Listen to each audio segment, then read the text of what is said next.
retrouver Ndeko Balandi, très cher internaute, merci vraiment. On a beaucoup de tissus subiso, mon collègue, tout ça rapidement rendez-vous, mon collègue Solara, ma solo penza yamboka mingi actualité politique. Mais quand c'est actualité, mon collègue Lobiso, Ndeko Nabino, bo sepele penza kwa mbabiso na chaîne Nabino kitoko lobi, Basile T officiel TV nde makambo lobi, soki olingi ba penza ba information mingi yamboka, kota noka na Basile officiel TV nde ko za penza ba solution, ba préoccupation na yo ba penza ndenge nini ko za ba résultat. Kasi lelo mokolo lelo na bipo na bino nga rashula karamene na bipo na bino ba membre UNC bazape ba cadre ya UNC na kombo ya maître Basile Poyo et puis Ndeko Douglas Tulengi na bango to kosola penza dossier ya Vital Kamerhe webi UNC ezali kaka mingi dossier ya Vital Kamerhe awa lelo to ki après condamnation à mwana mboka Vital Kamerhe 20 ans na ye batindaki basala ki appel basala ki appel et interjection et puis to yoki sous ba dossier document yeko circuler na batwa que $200 000, ministre tout ndaka c'est ministre de la justice après ça qui na ba avocat mibale ya république et ko yeba na te soki pende zali kamba soto ya lokuta kasi avant que ba condamner mon mboka Vital Kamerhe ba to UNC bazala ki tout le temps ko beta CT que ezali acharnement ezali main noire Vital Kamerhe a détourner na mbongo te ba ko kosele makambu na yango to so la penza to sa pena conclusion ya masolo wani za ki boni maître Basile Poyo na peso déjà mbote na. Merci beaucoup, Mbote, madame la journaliste. Lelo, bozo mona biso nde toza boyo. Tozali na teni oyo kombo nango pièce contre pièce. Camériste nyonso oyo azomi benga camériste. Il faut azala na teni oyo pièce contre pièce. Désormais, devant la télé, devant les places publiques, devant une émission, tozala na teni ya pièce contre pièce. Babulaki que caméra rolimwa mais caméra zali à Rosala. Comme il y a des kabylistes, il y a des tshisekedistes, nous sommes des caméristes. Alors ezali eloko ya lokuta tepe ya kobata mate veka sasa lanzela penzela sali ezali komona na pesa makasi mingi awa tokomi pièce contre pièce n'appelle pe bokozwa biloko mosusu parce que veka zalaka terrible. Moi na bato asa mayele mingi awa toyela bino pièce sur pièce to beta bino kao to mona clarté mais to kei to ça appel ba élément susu ya makasi ya sikali susu peye ti bo comprendre que non thèse na biso ya acharnement na complot politique contre moi na mboka Vital Kamerhe ezoko kisama mabe yeni sezalaka po bazalaka bato mayele balobaka makambo oyo batu baya ko comprendre ngona sima. Tobelelaka acharnement, tobelelaka complot politique, tobelelaka procès politique, batu baboyaka. Lelo, thèse na biso ko kisam procès avec les alliés politiques et tout juridique. C'est politique. Alors, bien mo bando mona ba déclaration, ba document, ba makambo bo comprendre que non c'était un procès politique. Yango tolobi veka bisiko zali, eza bisika na hote, batu wana nde il faut ba kota kuna yo obi malibanda oya osala musala ya mboka. Parce que yo mutolingi mboka ba comprendre que non makambo malamu ebele c'est pas na yo il faut ba écarter yo mais ba beti libanda justice ya nzambe ezo sala ezo continuer au sala veka lobi Dieu est au contrôle de tout donc tozali wana na maboka nzambe tango justice ya mabele ezo sala le côté justice ya likolo ezo sala kitoko makasi yango tozawana tozali tellement présent et puis que la makambo malamu et pas juge appel parce que juge appel à l'obatoa oya liboso lobaki droite akendaki na ba supposition na ba soupçon na haine na complot politique tebi que na juge appel à osala la droit et puis droit ekoloba mama na mboka Vital Kamerhe a osala libanda. Merci beaucoup maître Basile. Moi na mboka Douglas Tulengi $200 000 pardon. Ministre ya justice apesi na ba avocat mibale mais noir bobelelaki ezaki nde ministre ya justice bino bosi boyebaki to boyebaki bato ko koloba te to ezaki kaka bo coïncidence ça. Maman Chako, merci pour maintenant na yo omoni tenyo eza tenyo tozo compatir ensemble maintenant moi mboka Vital Kamerhe lelo aza o azali ma vrai camériste azali ma moyenne c'est na kosana ba communicateur nyonso yenso baleka na tanda mokia na TV na ba radio photo la telamboyo to baki dossier David to baki libérer VK parce que to landi na procès pour 100 jours bisika moté ba démontrer ki bisoté biska vite kamera yibaki mbongo nga na sa droit te maintenant on avance na pembe na mutu alinga na maele na matière à droit le roi maître Basile na ndimaka ye pe se ko taba chiffre nga sala comptabilité na ko bete dada amuna ka bilili kaka donc moi j'ai fait la comptabilité ISS ya sa droit nikin mais nga zo so mingi matière à droit pa na ye na ba maître Gabin ba modèle pour na ba kulucho yo ba sunga biso matière na ma droit na matière pénale détournement et ça pièce contre pièce mais ministère public na ba zous na ba avocat de so avocat ba lela ma parce que avocat so na habité ba qui incapable de démontrer biso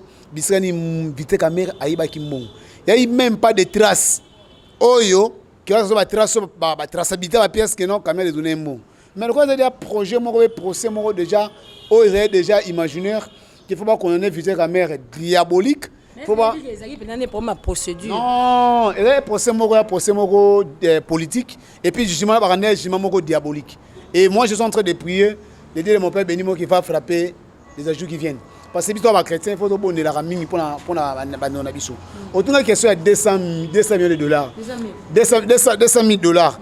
Et c'est un pas si Nathalie Moukanana, Babimbong Maki les 14. Or jugement c'était préparé le 20. Bon, comment mbino bo futa mutu mbongo na bo kati jugement bo futi plutôt mbongo bien avant mais et comme le rôle a dossier avec bo bi na avec après ça qui biso pour ma sanction après ça qui mbongo bien avant na ba tonga banda kuté ozo mona on est eza molimo na 400 parce que déjà plan que non base à toujours déterminé pour te ba connaître vite la mère même ministre de la justice après non ma metali procès judiciaire il y a des gens qui ont fait un chilo moté donc dans bilan na yé la ministère na yé surtout ba côté donc ça pas ba maire ministre FCC au ça musa qui tourne na kati FCC na kati ya gouvernement elukamba mais ndeni mais ba ya penser sur maloba ya lobaki les jours interpellé qui na ya juge de cassation ba bengisi azonaki mais le lenga lobé déjà au moins c'est comme si kokanga vite caméra bango ba sepela ba mela ba champagne nga na sa droite mais conforme que l'avocat na moni na barème na bango soko za ko samba ozui avocat sambela na premier degré ne do pene na tribunal no na sena oui mongo ba futaka avocat e banaka na 500 tina na 1000 monga liboso so boka nte boke na appel e bana 3500 tina 5000 tina 10000 so boke siko na cour de cassation e bana siko na 10000 tina 15000 mais bango to ne bandela en guise de quoi ministre ils ont la compétence na ye assez la bango urgence après ça bango 100 000 dollars ou 200 000 dollars ba ka ba ne et puis ça mbongo biso va contribuer na mboko donc tout le monde bango ça na peuple congolais donc aussi 200 000 dollars le conseil Mukanda et puis ministre budget exécuté finance ministre banque basu mbongo de 200 000 dollars boye to ça nous compte na premier degré. Non, comme on appelle, c'est pas donc ma sorte de troisième degré. Pour avoir un appel, toi les téléphone un appel, bah c'est bien sûr que à détourner qui mon à l'état. Parce que en matière de détournement, et ça ma pièce contre pièce, bah c'est comme bleu au vitamine à détournement. Au cas où, et au service au passing. Et puis l'appel en haut, moi personnellement l'ancien en déconabiso, papa nabiso, les pacificateurs vite caméra. Laurent l'esprit on a qui bosse tout on a qui pacificateur. Eh! C'est quoi ça ni? Non, allons là comme moi là, pardon. Je vous en supplie. Laurent là comme pacificateur là. Ah comment c'est qu'on a le méchant? Comment t'as comme pacificateur? Ah comment c'est qu'on coup contre coup sur coup? Ah comment coup sur coup? Ils sont ça la plagiaté. Au moins le jugement rend les plagiat. Ils sont la plagiaté. Ngai ça longa comme pacificateur là. Ah comment l'anniversaire? Randa c'est ça qui est à César. Il y a un peu aux angles malobana coup sur coup. Il y a beaucoup de bien à César. Toi matière pénale n'appelle. Bimisa ba notation nyonso. Si on a bien rendre César on a. Juste dans le bango. Tant moi assemblée na bigeno ezanga ite na ezanga ite balu mutu amamo fait sortir chilom. Alors ba yango il faut me sur notation oyo yaza ko bomba. Misa biloko nyonso yo bomba. Parce que olaski monter en malamu mais par un jugement moko diabolique, jugement moko machiavélique, jugement moko plagiat pour te ba connaître yo innocent. Mais innocence na tout le monde on appelle na bigeno juge akolobaka mibe nga sa droite juge akolobaka mibe ko ezako maître Basile Poyo merci ko maître Douglas Tulengi est-ce que maître Basile aza mpandi pour comprendre émotion Douglas Tulengi obi ke tambakanga mona mboka Vital Kamerhe ebele ba membre ya UNC bo déplacer ba langage hein ils appellent bato ebele ba ne koloba pour le président Félix Antoine Tshisekedi Tshilombo ndenge zabo ya trahi muninga Esaïe Mtasali Bongo pour que en 2023 mon amboka Vital Kamerhe a sa sous la course hier ça la deuxième tour boloba ki belé ba tout vraiment hier c'est boba qui vraiment belé le lo yo le maloba no lobi que non nani secrétaire permanent à PPRD Shadag loba ki ministre de la justice ndé azala ki na dossier to pe Mtasali ki ba kanga Vital Kamerhe siko il y a président de la République na ministre yo nini pene to lobaka yo lobi rendre César ce qui est à César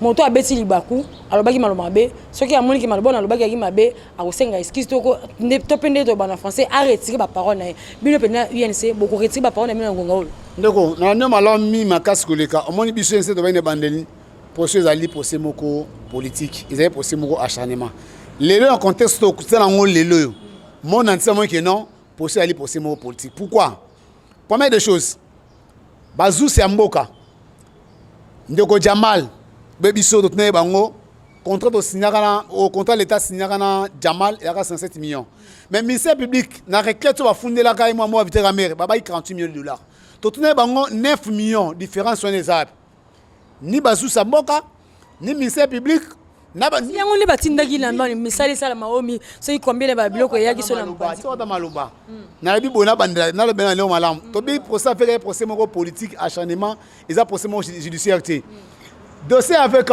Ezaki babi que non ministère public a fondé sur 48 millions or contrat au Sénat l'État il y a qui 57 millions ni société 9 millions et kendap battre pour le service de patient bateau ba liambo wana ministère public na bazous babomba bato wana dame des choses oyoka ki ndenge ba foka ya mboka ba que non Kamerhe ne peut pas nous échapper troisième des choses procès va au cas où le 20 tu es bien sûr va connaître vite mais ça va quitter bête mais ba fora ba reçoit $200,000 donc ils étaient déterminés il y a connaître Vital Kamerhe il y a un procès moko politique procès moko acharnement mais puis encore d'ailleurs c'est tout ça ba to respecter tout ça ba konzi et tu as un bon terme maintenant mbo fait sortir Tshilombo donc asa partenaire na biso ya niveau ya INC et allié cash et IDPC allié tout ça la cash asa partenaire na biso donc devant beaucoup de respect avec Adam Konzamboka INC a parti bien éduqué toi le la bataille libanté merci merci beaucoup maître Basile Poyo na ndenge penza ya mibeko penza ndenge salamaka est-ce que ministre de la justice a futa ba avocat de la République monsolo avant que procès ici là merci beaucoup olobi procès wana bino wana lo bageza politique mais apparemment eza soki ndeni te procès za politique objectif eza ba déclasser Vital Kamerhe na course présidentielle en 2023 c'est ça l'objectif en dehors de ça il n'y a rien nous sommes c'est des faux fuyants le vrai problème c'est qu'il faut écarter Vital Kamerhe à la course présidentielle mais il faut seulement que Vital Kamerhe on a créé on a monté un coup mais mal monté 100 pièces un coup préparé mal monté président Vital a lobby si vous avez fait des réunions pour bouffer du Kamerhe il faut seulement le dire de nous amener comme ça moi je ne sais pas pourquoi je suis ici ce sont ces paroles pièce contre pièce KO la justice et la vérité riment ensemble alors tout le monde est là au côté au monde et ça les biso passe na so nga mwasima to moni mukanda moko zo circuler balobi to zo linga to silisa bandako mais biso to mituni mutuna ndaku nini bino bolingo silisa parce que bandako ezali te contrat na l'état congolais ezoko exister te mbongo babimisaka na ndenge ya kimoyibi mbongo eseliama bandako nini bolingo silisa vous voyez que des enquêtes ont été bâclées beaucoup que ça la procédé procès normal il faut que ça la banquette normale ce qui banquette ça normal té procès que ça la mabé dans un procès pénal il faut descendre dans les lieux de crime awa mbongo bima ministre de la finance alobi abimisaka 57 millions gouverneur ya banque alobi atindaka 57 millions na compte ya Rao Bank na compte ya Jamal na Rao Bank. Il faut Rao Bank ayebisa biso 57 millions wana ekaboma nde nini. Rao Bank bakimisi yake poto. Nana kimisa yake nde poto. Bakangaki attendre et puis akei na normal. Mais akei normal et ça flou. Bon. Akei normal bino bolobi akei normal. Sikoyo mbongo oyo ekendaka na Rao Bank na compte ya Jamal. Siko bokanga Vital pour l'année. Il fallait yépe azala ayebisa biso ko moni mbongo oyo et outa na banque atinda 57 millions. Mais ce que que Vital Kamerhe le pas comme la prison, muto a senga to atanga comme les Jamal. Tant bakangi Jamal lobi ngana za mukolo na ko kufa pamba yenda tanga comme Vital Kamerhe. Osala ba preuve. Tango otuni batuni Jamal oza ko reconnaître que mbongo comme pas na yo na compte na yo iyo. Avocat de la République à lobby mbongo wana ekaboma na 4 comptes. Est-ce que Jamal a koyebisa biso mbongo oyo boyo ekota na compte oyo bato basaba na Jamal a lobby mwana liboso mwana na ngai ya mibale mwana na ngai ya misato partenaire na ngai ya minei cousine na ngai. Où est le problème? C'est sa phrase. Sikoyo batangi Vital na niveau nini? Le président Vital a lobby même dans le pire des cas nabana kozela avocat de la République. Alobake omoni ba compte e bénéficiaire 57 millions yango yo komba mana Vital Kamerhe ya mwana mboka Vital Kamerhe et apparaître ça quitté. Déjà il y a le flou. Mais Bolobi Jamal a détourné l'argent avec Vital Kamerhe. Mais Jamal accepte d'avoir reçu seul cette somme. Mais où est la place de Vital Kamerhe? Trace exacte. Yango tolobi pièce contre pièce exacte.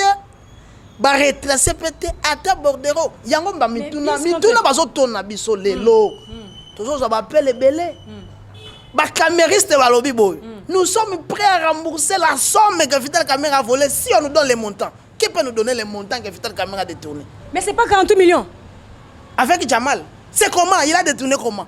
Démontrez-nous que suite à ce bordero Vital a bénéficié 10 000, Jamal a bénéficié 10 000. Suite à deuxième bordero, deuxième tranche, Vital a eu 5 000, Jamal a eu 5 000. Donnez-nous ces pièces-là, nous allons rembourser cette somme. Nous sommes prêts, nous les caméristes. C'est un procès monté sans pièces. Nous sommes en pénal, on ne peut pas mener des... Vital Kamerhe a été condamné. Un procès monté, mais entre moi, maman Amida. Moi, c'est à Vital Kamerhe. Il va y a 4 millions. Il y a été malade. Il y a un dossier, procès politique. Il y a maman Katini. Nasali ko bungi sangate na soya wana. Voilà. Nasa ko mituna. Yango INC ko mika la matete. Président ke matete. Masawa ke matete. Afanda ka pena matete. Okata akena matete afanda ka pena juridiction matete. Maman Mida suna matete. Alors après yeko za nani? C'est un acharnement contre l'INC. Ça veut dire quoi? Mais pas penser que la juridiction pour nani. Batna bat passer la juridiction na bango. Papier au kata fanda na bandal. So il faut pas kanga, il faut qu'il na parquet à Kalam. Masawa fanda na Gombe. So il faut qu'il na parquet à Gombe. Maman Mida fanda na Gombe. Vital Kamerhe a procédé pour ça qui m'a il faut ça na Gombe. Mais pourquoi toujours ma tête? C'est ça la question que tout le monde se pose. Pourquoi toujours INC na ma tête? Donc ma tête comme il y a INC. Peut bouffer votre INC. Nous disons non contre ce complot. Alors, Tolobi, pièce contre pièce. Et ça, c'est retracer le côté. Donc, c'est un truc monté pour que tout le monde songolo pakalava s'appelle. Mais tout le monde, et je sais la biso passe mingi. C'était à pièce contre pièce mingi penza. Na comprend maintenant des bolati ba polo, ba chemise na ba polo. Il ko laksani ni pela. Pièce contre pièce, il ko banini. Ah, dossier vide non? Le dossier de Vital Kamerhe vide. Tu es que vrai camériste. Il y a prisonnier Libanda. Oh, tenu les prisonniers, tenu les pièce contre pièce. Oh, qu'est-ce que tu es prisonnier bazara nango? Yondo lobby ango, mais biso to lobby boyo. Cette tenue comme nango pièce contre pièce. C'est la marque Vital Kamerhe. C'est ça la signification de cette pièce, de cette bon, so yo ko pesa ngo signification mususu. Ça c'est votre problème. Oh, tenue na biso comme nango pièce contre pièce, marque Vital Kamerhe. Ce que nous avons inventé, nous, à l'INC, il y a des innovations.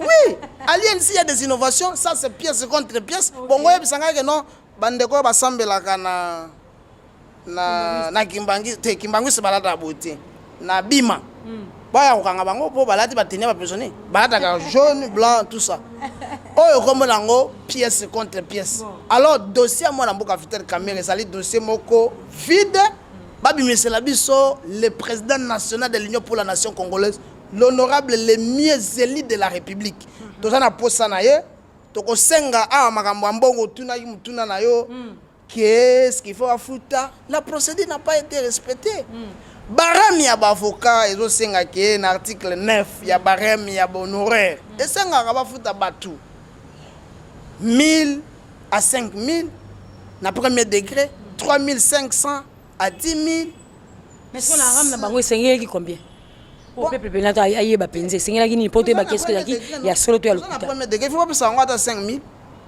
bazui $100,000 na avocat moko 100,000 so bazai 5 avocats république MC combien 50,000 est-ce que bango va gagner procès est-ce que l'avocat va gagner procès oh fandi pe bolobi va gagner procès non papa oh bikopi collé il ça ça communiquer na ya lobby tout ça dit mais la jugement na té tout ça ko encourager mon conseil biso qui n'appelle to kenda qui n'appelle to senga na communiquer na biso que mon conseil mboka na biso Félix Antoine Tshisekedi Tshilombo akota makambo parce que moi mbutu ça kuna ba senga mikolo po boka ishadari oh déclaration na biso za mikolo te c'est que olanda kana te alanda na tuni ne pona yeba soki déclaration ezaka ya mikolo o boka ishadari to le président na biso samedi dimanche tout ça y communiquer et pas na biso eumelaka te na sina yebisa yo ici c'est des tic au tac s'il y a une actualité to sali eloko moko ya malamu alors ndenge zawana to za na biso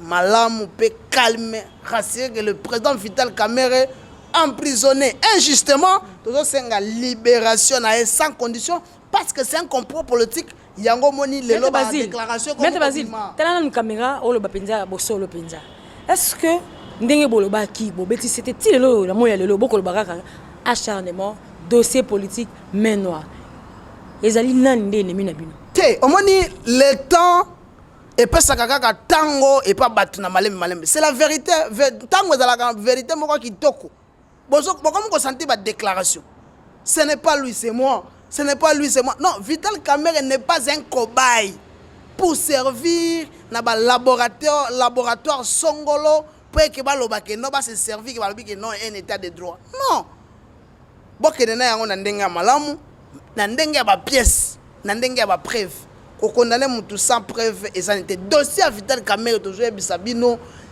le vrai dossier c'est il faut écarter Vital Kamerhe na course il y a 2023 pour na candidat président de la République c'est ça le vrai dossier tout ce que vous voyez babunda basala boyo ils ont fait tout seulement pour profiter et puis ils ont monté un truc mal monté sans pièces bâclé madame nous avons pris l'habitude de nous sommes bien éduqués et disciplinés et polis aussi comme Vital Kamerhe Yemoko Ndengazali de ne pas citer les gens les noms des gens de ne pas faire la publicité peuple congolais a suivi le procès c'est un procès public peut télévisé oh biso moko to sengaka yango po ezala peuple a la vérité yango tolobi ba vrai camériste ba lobby ba pesa biso pièce contre pièce ba yebisa biso montant exact au président na biso azwaki biso to songisa 40 millions Maître Basile pose Douglas Tulengi na zongeli yo Douglas Tulengi na zongeli bino boli boza mbongo azongisa mbongo obike yeni se bozara na mbongo mabina ba compte bancaire ebele bana bina bino ba compte ebele ba mapango kuna na poto ya ba mbongo ebele donc 40 millions boza prêt ozongisa obike yeni se bwana mbongo mbongo uta wapi merci pour mon na yo nga azalaka candidat et badaka candidat na circonscription électorale ya Fesh za pour sa kwangu Kamerhe a foutu caution $500 plus de 750 députés provinciaux l'opposition Kamerhe a foutu 475 candidats au niveau national $1000 bêta machine maman mi de soutenir la campagne ya cash ndeko na biso kilo bravo tant wakanga mana est kuna atambwisa baona na kano rapide kuna balaki kuna tutu batambolaka kilo bravo na pesa mbo de bele ba bato ba mbongo ba soutenir la campagne na compte cash dans UNC tous à pauvreté nous mettre basé à lobby biso à camérise tout ça va se monter caméra de tourner tout ça $1 chaque pour te rembourser mais la matière pénale auto soit na mettre voir l'avocat tant que non monter bi mongo faut ça biso à trace mutu bisika détourner bon or ministère public na avocat mboka batia ko démontrer biso mongo o caméra a détourné mutu ça mongo Jamal abanga ça mongo 57 millions de dollars et non 48 millions différence à 9 millions tout na ministère public na avocat mboka nani aller 9 millions ba pesa mutala mongo ate donc mutala mongo Jamal andima et puis mongo Jamal azwa atira ba compte ya ba collaborateur nae ya bana nae atira na compte ya Vital Kamerhe ya prendre des choses il faut pas ya ba ino caméra détourner mo 48 millions là c'est faux. Moïma c'est Moïma, jeune Moïma c'est Moïma. Azam Qui peut être Vital Kamerhe? Non, puis ça sali plus de 21 ans la présence. Abana de bossa Kamerhe osam ça la présence qu'on a. Puis peut ça Kamerhe. Nous ça va pire peut ça Kamerhe. Asali 21 ans. Kabila Kouti a ça la place, Kabila qui a tiqué place. So pire peut ça Kamerhe. Donc non, c'est faux débat. Pendant 18 ans Kamerhe est en opposition, on ça va comprendre. Pour nous mettre le côté de je sais pas. Donc tant il y a un débat. Donc j'annonce de démontrer que c'était mongo yo que Azwa de 2 millions appelé sa caméra. Comptable la présence, Azwa Mbongo, alors atira ko soit Mbongo appelé sa caméra. Batu Azwa Mbongo appelé sa serveur batu. Parce que bino mo ba non caméra de tourner ça. Donc moni pour ça fait quand il a posé moko politique. Il va ndéono sur ni procès, le ba peut être mutu yo. O ebi ba mne leke. Mais sur le web ke lo monga na ina loba. Oyebi quand bakanga ba condamner Vital Kamerhe. Oyebi duka so ina maloba boyete. Lelo ko moloba moi tempérament vendre madame na banza que je suis Moussa au contredit ngate Kevin au contredit ngaité Jonathan Bonga n'a pas au contredit ngate oyebi que même dossier il y a problème il y a loi mina kuna sakata oui que il c'est beauté le matin donc ça dit bon mon qui noté le rôle la cash le roi il de pesa télé mais biso to télé matin parce que toi on a matanga président national na prison et puis beaucoup même déjà ko le bagino pour na bino men noir ele ko ndelo ka président de alivoa qui est pour na la sous na course table on dirait bo bendana ki moi nzoto sima madame mon ni bino boss na ba événement boss na histoire mboka obli sur la 2015 tango kyonga lobaka na lingala minaka lobana ngingo na lingala nzala njoko obili wana l'électoral la dynamique de l'opposition au caméra télémagango les 19 les 20 les 22 pendant 3 jours tout le monde va piner au kanga va battre à Koufa tout le monde là au lieu de pouvoir ba le ba mala na poto ba la ba mogera ma caméra c'est mouillé ici to tema luana to bara ba route le luana le kate biso na mamoyo mamoyo so luana na onde obetika non au moins ba wa tout ba moto yo bi tout ça ba moto ya wa ezalaka oh ndeko basina to créer to innovant moi yense il faut obi ke na likambolo obi liboso stade et liboso pays du peuple banzembo yembami elongi ya maître Basile elongi ya Douglas ezala quitté bino ba mito à train on a parlé du peuple ezala qui problème ya parti politique té ezala qui problème ya peuple mais tant que peuple bozala quitté pour peuple pour na bio peuple il faut moi le longa fait ya Basile. Là-bas, c'était c'est une question. Leader d'opinion. C'est une question du peuple. Il ne faut pas qu'on ait une connotation parti politique. Non, c'est pour le peuple, société civile, donc peuple n'a pas qui wana. Et ça c'est que non, tel parti politique. Au moins quand tu drapeau moko kuna te que non ezali problème wana kolobate yen ça se retirer non c'est une question de peuple wana ba ne batindenga na tuna olobi ezali kamba peuple mais elonga peuple elonga Basile elonga Douglas ezala quitté yo ne ezala quitté yo ça que statistique comment dire statistique jour wana non eux bato ba ta IDPS ba ta INC ba ta lamuka yo mona ba drapeau kuna eza des population ba ba lamuki na tongo ba ke bisika kuna ne ba kindaka ba boye eloko mais biso to et c'est le cas de mon épisode la moyenne population s'est soulevée yo boyang ezala ba député ezala même bazous ezala même mon konzambo ka Vital Kamerhe mutoko kolo ya population te mutoko liko bibeko l'état te des années population a singa boyango c'est comme ça force marché pas quoi na biso non en 2015 au moins maman Kamerhe to bon bizarre population to baraka route pour l'électoral loin les garanties et le problème même population a télémié moko so sanga non peuple y ça été et puis dans masse toi le capitaine Mokia il faut que bossa naté ba gère masse to kebe ba yina biso bazaka twana ba ko solo mabe c'est confirmé bozala quitté OK to mo kena ko sukisa alors dossier Vital Kamerhe na ba $200,000 oyo en tout cas peuple on l'a retenu ni en un seul mot parce que to komi na suka na maman Amide ndenge lobi akoya déjà na 4e niveau. Non, au moins dossier na maman Amide pour na chité de maman Amide dossier moko acharnement. Ba na posa, ba sa kana mibi baza na INC. Oh, INC ne ba santu basali. Caméra loba boko système mamamnyo so o boye beninga. Mais qui mo ibozwa ngaite. Maman Amide va se comparer à qualité de qui. Na programme à 100 jours. À ça qui a un rôle ni. Par exemple, les dossiers sur maman. Mais tous les aïeux, par exemple, oh là j'étais pourquoi. Maman Amide a programme à 100 jours avec superviseur. Avec par exemple coordonnateur. Bon ben si na 4e en guise de quoi. Tout est banane. Donc et ça procès moi purement politique ba na posa ba ça maintenant mi bazana INC. Oh ba dans la ni procès que non mi bazana INCT.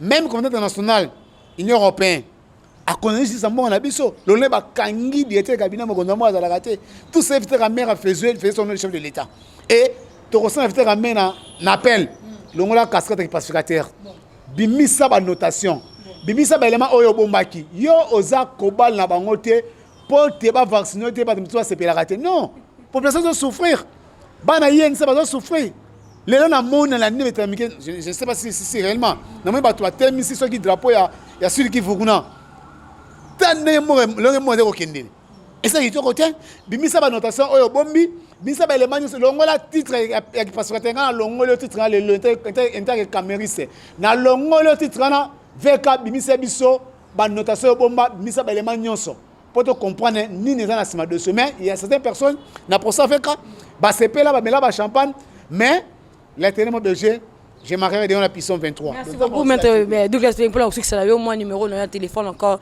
ba koko za na besoin là. Numéro soukera plus de 143 84 380 25 63 plus de 143 84 380 25 63. Merci beaucoup Douglas Penge. Maître Basile en un seul mot, moi dossier Vital Kamerhe na ndenge bimi sur le globe awa na maloba ya secrétaire permanent ya PPRD au Kobaksani. Merci beaucoup. INC c'est un parti de masse et non un parti de cadres. L'INC nous sommes à la coalition cachée. Vous avez suivi la déclaration du député du Cash. L'INC est là-dedans. Vous avez suivi la déclaration. Il y a Bande Konabiso, ministre ya Cash. INC Azana Kati. Bolandi déclaration, il y a Frédéric Ambongo. L'INC adhère à cette déclaration. Et pas INC, dans la hypocrite, tu peux sa position par rapport à la loi Minakou. Vous avez suivi l'INC, la voix officielle parmi les députés à Cash. Par rapport à ministre, vous avez suivi le ministre du Cash. C'est ça la position officielle. Et ça, les guerres, il y a une institution, il y a 4 institutions, il y a 6 positions, et puis, vous comprendre. Et puis, les jours-là, ce n'était pas un problème de parti politique, c'était un problème, il y a peuple. Le peuple s'est déjà prononcé. Et l'INC est parmi les peuples. Alors, au lobby par rapport au dossier avec le peuple à retenir nini. Peuple à retenir que nous avons Vital Kamerhe bachaki na boloko injustement. Yango bozomona tout camériste aza na teni ya pièce contre pièce. To sengi na président Vital Kamerhe abimisa makambo nyonso ya bomba. To boyi makambo ki passe pacificateur wana. Finalement, on a le bouton, attends pour moi 2 mois. Obimisé la biso parce que moi j'ai suivi le procès. Le président avait trop de réserves. On dit avocat de la République a dissocié le président VK dans ce individu simple. Non! Et ça lui passe. Président Vital Kamerhe, moi je suis camériste. J'ai appris la politique chez vous. Na sengi na yo président bimisa biloko yo sobanda ko bomba. Hein?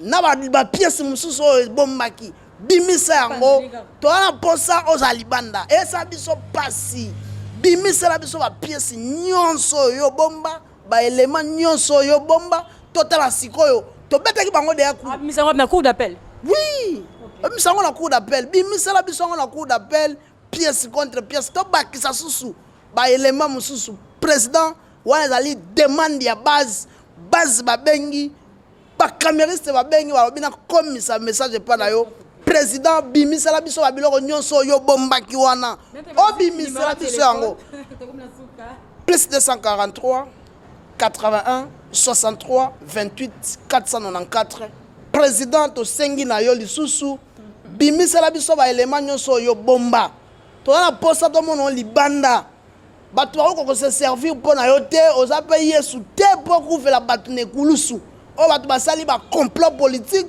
mpo bakokisa bacomplot na bango toza na posa na yango te juge appelle aloba droit parce que juge ya liboso alobaki droit te ake na basoupçon ake na basupposition afandeli complot akoti mpe na kati ya complot yango omoni baavocat bazwi ba $200,000 donc ezali pasi le président nous vous demandons de donner ou de mettre à la place publique tout ce que vous avez gardé wana bimisela bison. Merci beaucoup Maître Basile Poyo. Tozaki vraiment les makasa mbabino balobi Basile officiel TV ndi makambo en tout cas. Ah on bon on rappeler ba résolution hein, rappeler ba solo penda do yamboka ndi awa.